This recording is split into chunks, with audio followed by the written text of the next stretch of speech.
Hola, ¿qué tal? Muy buenos días. Bienvenidos a esta transmisión de Raccoon, en donde vamos a hablar acerca de los microservicios desde un enfoque para managers.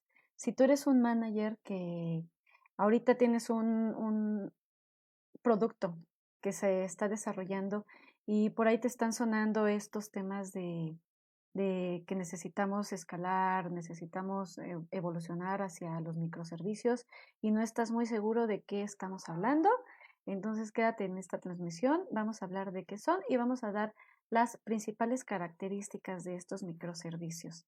Entonces, bienvenidos y vamos a comenzar. Antes de entrar en materia, me gustaría hablarte rápidamente de quién soy yo. Mi nombre es Susana Miranda. Yo tengo experiencia en marcos ágiles. Actualmente me encuentro, actualmente me encuentro asesorando a algunas empresas, algunas personas, a algunos equipos en esta adopción de esta forma de trabajo, principalmente con Scrum o con Kanban. Además de eso, ya llevo varios años como instructora en marcos de trabajo ágiles y anteriormente he tenido experiencia como desarrolladora, tal cual desde el rol de programador en Java. Entonces, eso es un poco de mí. En Raccoon a lo que nos dedicamos, a lo que nos gusta mucho hacer es estar actualizando la información, estar viendo qué es lo que hacen otras empresas, qué se están haciendo en cuestión de tecnología que a nosotros nos puede ayudar para que tu empresa tenga mejores resultados en su forma de trabajo, en sus entregables. Entonces, eso es lo que hacemos en Raccoon. Bienvenido, vamos a entrar en materia. Te invito a que te quedes a esta breve charla si al final tienes algunos comentarios o tuvieras dudas. Entonces es bienvenido y yo aprecio mucho cuando me hacen comentarios en esta transmisión. Ok, vamos a entrar en materia y vamos a hablar acerca de qué es un monolito. Si tú, eh, si tú ya tienes experiencia en desarrollo de sistemas de unos años, tú te habrás dado cuenta de que por lo general la arquitectura que se sigue es que tenemos una única base de datos, tenemos una capa de acceso a esos datos, tenemos una capa de negocio en donde viene toda la lógica, las reglas de negocio y demás, y tenemos una capa de la interfaz del usuario. Eso es lo que nosotros podemos conocer como una aplicación monolito. Cuando nosotros queremos hacer un despliegue, por ejemplo, de alguna actualización en ese software, tú necesitas hacer un empaquetado prácticamente de toda la aplicación y desplegarlo. En el mejor de los casos, actualmente en las empresas ya de varios años se ha manejado la parte del front y la del backend por separado, ¿no? En donde tenemos nada más despliegues de front y a lo mejor despliegues del backend. Pero al final, digamos que estamos teniendo en un solo proceso, cuando estamos trabajando de esta forma, en un solo proceso estamos teniendo todas las funcionalidades de nuestro aplicativo. ¿Cómo escalamos esto? O sea, cuando nosotros necesitamos mayor rendimiento, necesitamos dar mayor velocidad, más almacenamiento, demás, lo que hacemos es tener varias instancias de este proceso único en diferentes servidores, pero básicamente es el mismo, ¿no? El mismo monstruito, el mismo Big Bang, la misma piedrota, la estamos instalando en diferentes servidores. Eso es un monolito, digamos que no, sí es lo más común en los últimos años y es lo que queremos cambiar un poquito, ¿no? Con los microservicios. ¿Qué es un microservicio? Un microservicio nos obliga a cambiar el enfoque. En lugar de que, en lugar de que nosotros tengamos estos monolitos, nosotros vamos a tener las funcionalidades de nuestro aplicativo de manera aislada, lo vamos a tener por componentes. Ahorita vamos a ver las características, pero a grosso modo lo podemos visualizar como en este diagrama. Vamos a tener una capa principal, ¿no? Una capa, bueno, no principal, una capa de entrada que es la interfaz del usuario. Y esa interfaz del usuario no se va a comunicar con un único backend, sino se va a comunicar con muchos. Ajá. Y estos backends son microservicios. Estos microservicios deben tener la peculiaridad de tener un solo objetivo, por ejemplo, estar súper enfocados en un proceso o en un tipo de actividades de esa aplicación. Tienen sus recursos propios, tienen a lo mejor su propia base de datos y se pueden comunicar entre ellos. Sin embargo, son independientes y son altamente desacoplados. Cuando nosotros vamos a trabajar con un enfoque de microservicios, el escalado se hace simplemente desplegando estos microservicios en otros ambientes. Pueden ser virtuales, pueden ser servidores reales, pero un único microservicio se puede desplegar N veces. Por ejemplo, aquí podemos tener un poquito más de independencia a la hora de escalar. Posiblemente no necesites todo escalar todos tus microservicios de manera homogénea, sino que solamente tienes a lo mejor 5 microservicios y de acuerdo a la actividad en producción, tú necesitas que te dé mejor rendimiento el segundo, ¿no? Entonces, este segundo, tú vas a generar varias instancias de ese microservicio. Ahora, aquí hay algo importante en esta plática que es de manera introductoria en los microservicios. Yo me he encontrado mucho y he leído también mucho al respecto de que muchas veces decimos, bueno, es que el microservicio básicamente es como los SOA, ¿no? Como los servicios SOA que conocemos. Y por ahí he leído que hay un autor que yo admiro mucho, admiro bastante, Martin Fowler, y él dice, ok, dice, bueno, el SOA sí es un antecedente de los microservicios, pero podemos ver a los microservicios como un SOA, pero bien hecho. Ajá. Entonces, aquí hay algunas recomendaciones que debemos de tomar en cuenta a la hora en la que vamos a pensar en trabajar con microservicios. Tenemos 8 características y vamos a ver cada una de ellas.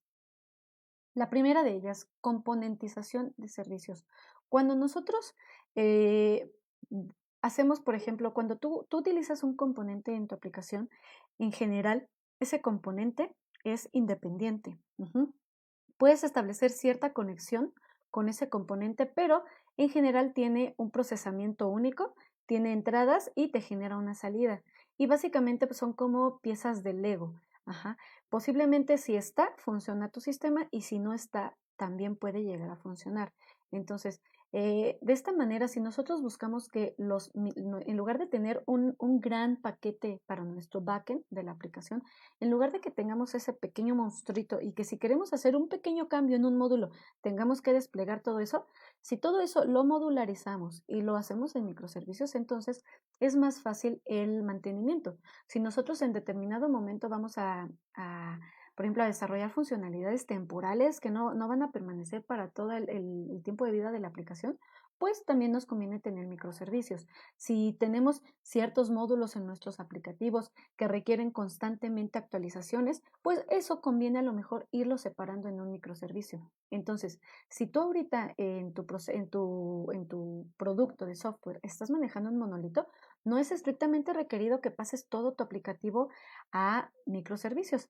Identifica a lo mejor las nuevas funcionalidades, aquellos nuevos features, esos trata de hacerlos con un enfoque en que sean algo así como componentes, ajá, que sean cosas independientes, que se conecten a tu monolito.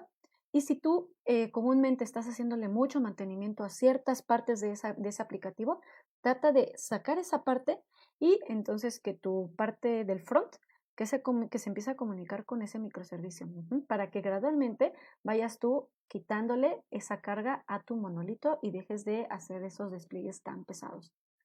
Otra característica de los microservicios es que lamentablemente ahorita muchas veces estamos dependiendo mucho de la cultura, ¿no? De la cultura para poder cambiar nuestras formas de trabajo. Si tú estás trabajando con un marco ágil, como por ejemplo Scrum, tú te habrás dado cuenta que es sumamente difícil dejar de trabajar por silos en algunos casos. Y esto también nos pega a la hora de trabajar con microservicios. Hay una frase de Melvin Conway que dice, cualquier organización que diseñe un sistema producirá un diseño cuya estructura es una copia de la estructura de comunicación de la organización. ¿Qué quiere decir? Que si nosotros en nuestra organización tenemos equipos especializados, por ejemplo, si tenemos el equipo de front, tenemos el equipo de backend, tenemos el equipo de base de datos, tenemos así silos notablemente separados, muy, muy marcados, entonces el diseño que hagamos de nuestras arquitecturas van a ser un espejo de ellas. Entonces, por eso es que actualmente muchas empresas pues están tratando de pasar al marco ágil, pero tienen que romper esta barrera en la que les decimos, sabes que tu equipo no lo puedes tener en silos, sino que todos son un equipo. Si tú tienes a todos estos roles diferentes en un solo equipo, entonces es más fácil que tus aplicaciones las comiences a ver como microservicios. ¿Por qué? Pues porque ya un equipo se va a hacer cargo del diseño, el desarrollo, el mantenimiento de ese microservicio.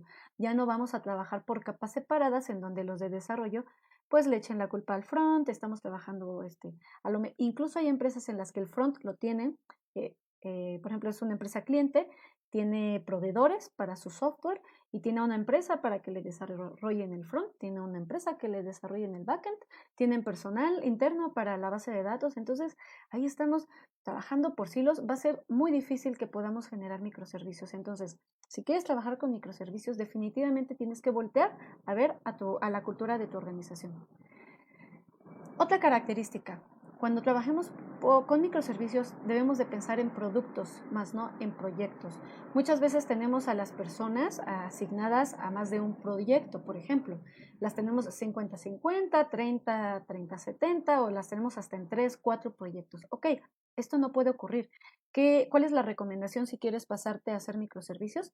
Ten un equipo multifuncional súper estable y a ese equipo pásale el desarrollo de un producto. Y una vez que ese equipo desarrolla el producto, ese mismo equipo va a tener la responsabilidad de desplegar el software en producción.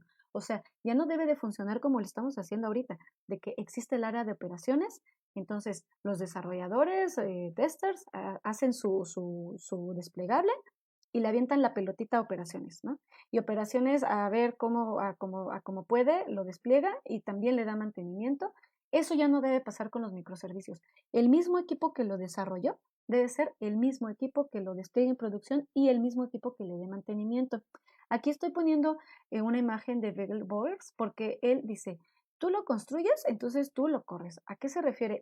Hay una entrevista en la que él comenta que cualquier desarrollador cuando entra a Amazon, que este desarrollador debe de estar en atención al cliente, así, tal cual, contestando el teléfono, porque él debe de conocer a los usuarios para los cuales está funcionando o están diseñando el microservicio al cual él está asignado, al producto.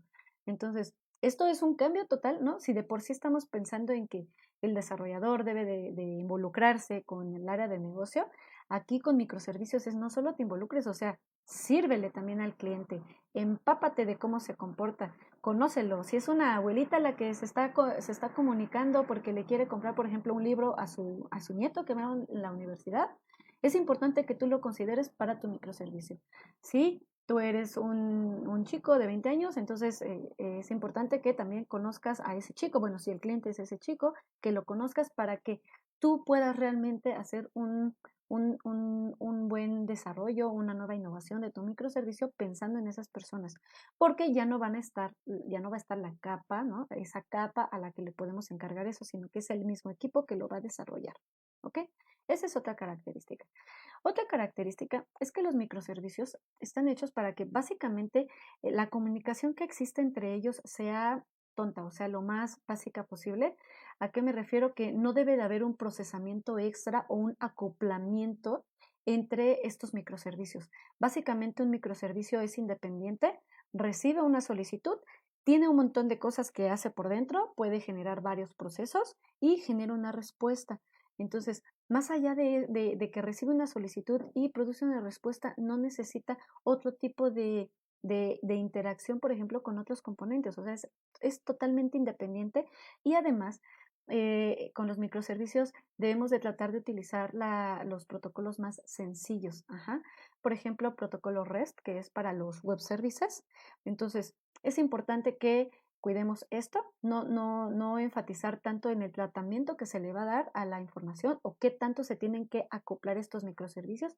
No tienen que ser acoplados, tienen que ser independientes y toda la magia, toda la inteligencia, todo el procesamiento de lo que quieras hacer tiene que estar en tu microservicio.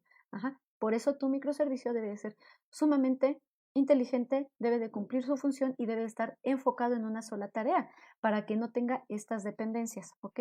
Con otros módulos. Incluso se maneja que un microservicio debe tener su propia base de datos. Otra característica de los microservicios es que existe una gobernanza descentralizada. ¿A qué nos referimos? En las que muchas veces cuando nosotros tenemos un monolito, se elige cierta tecnología, por tener ciertas características como la más recomendable para desarrollar nuestro sistema.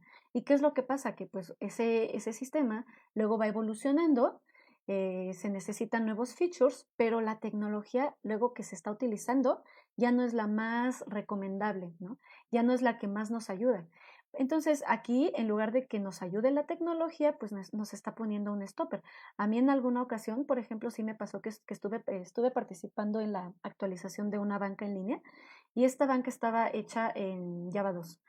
Y cuando yo entré al proyecto, la actualización era que estaba pasando a Java 4, si no mal recuerdo. ¿Por qué?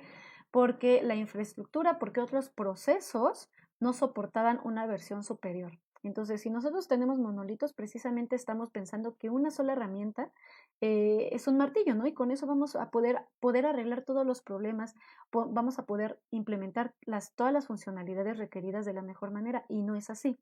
Si, por ejemplo, necesitamos a lo mejor implementar una página para que sea algo muy temporal, ajá, va a ser algo en producción, pero muy temporal, a lo mejor pues, nos conviene utilizar Node.js, ¿no? A lo mejor si utilizamos el framework que estamos utilizando actualmente, que es el estándar, que es el que está autorizado en la empresa, va a ser más complicado.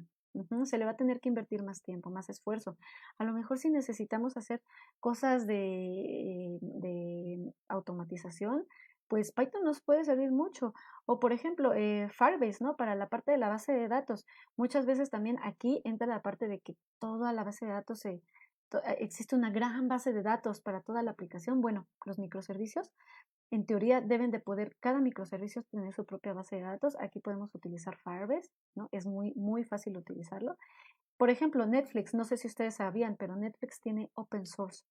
Entonces, si en determinado momento tú llegaras a requerir desarrollar algo en lo que te pueda ayudar el servicio de Netflix, entonces tu microservicio no debería de tener las limitantes de la tecnología que se está utilizando en los demás componentes, en los demás microservicios.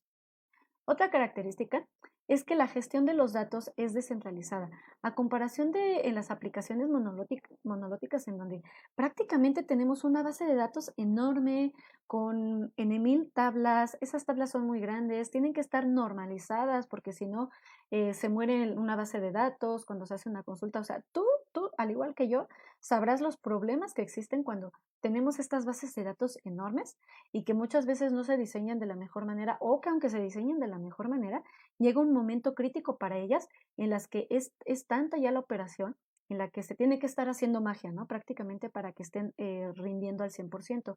Bueno, con los microservicios esto no debería de pasar, porque deberías de tener la libertad de que cada microservicio pueda tener su propia base de datos.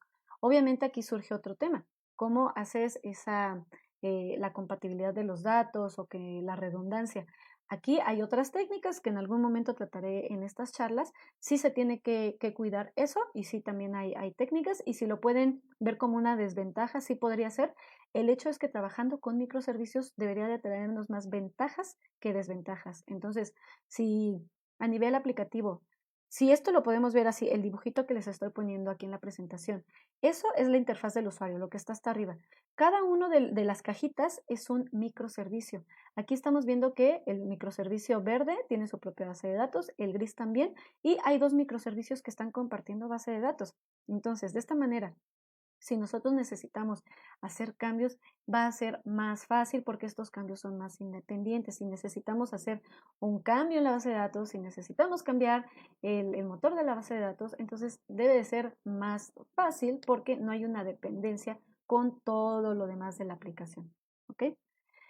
Otra característica es que la automatización de la infraestructura ha mejorado notablemente en los últimos años, y por eso es que nosotros también ahorita ya podemos hacer microservicios, ¿no?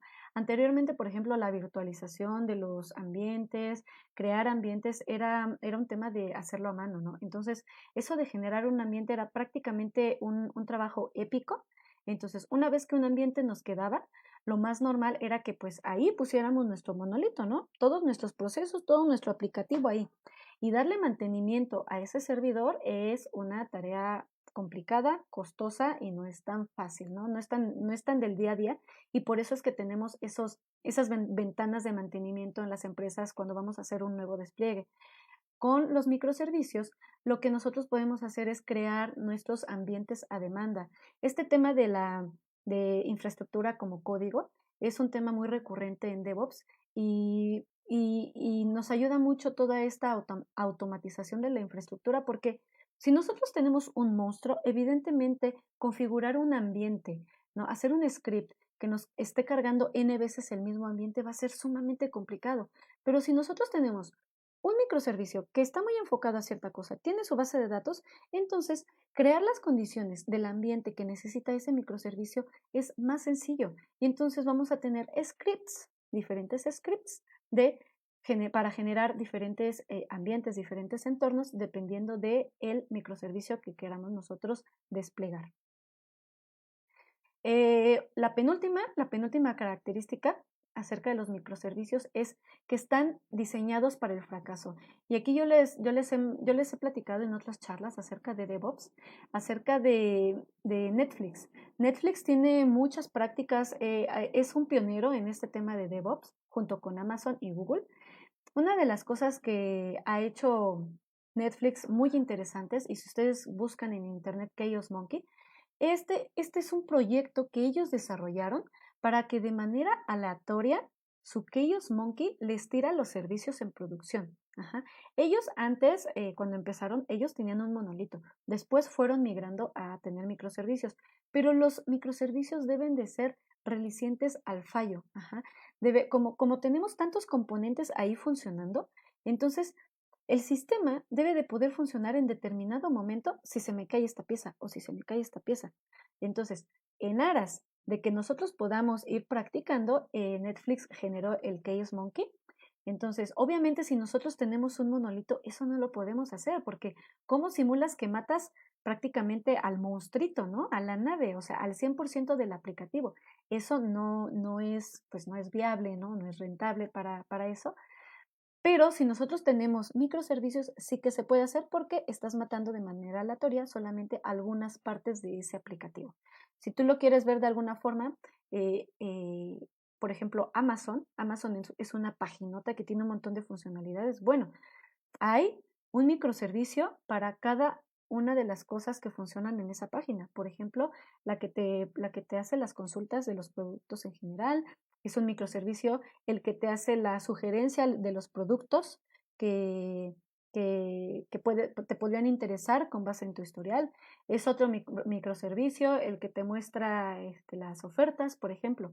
Entonces, ¿qué es lo que hace Netflix? Ah, pues hago mi Chaos Monkey para que me tire este servicio, el que me muestra las ofertas. ¿Y cómo se va a comportar mi sistema cuando ese microservicio no esté? Ah, pues entonces el equipo de desarrollo, los ingenieros del software, se las ingenian para saber cómo debe de responder el sistema. Entonces, con monolitos esto no se puede hacer.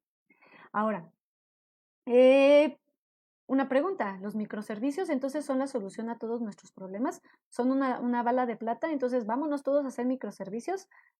Deberíamos de reflexionarlo y tomarlo con cautela.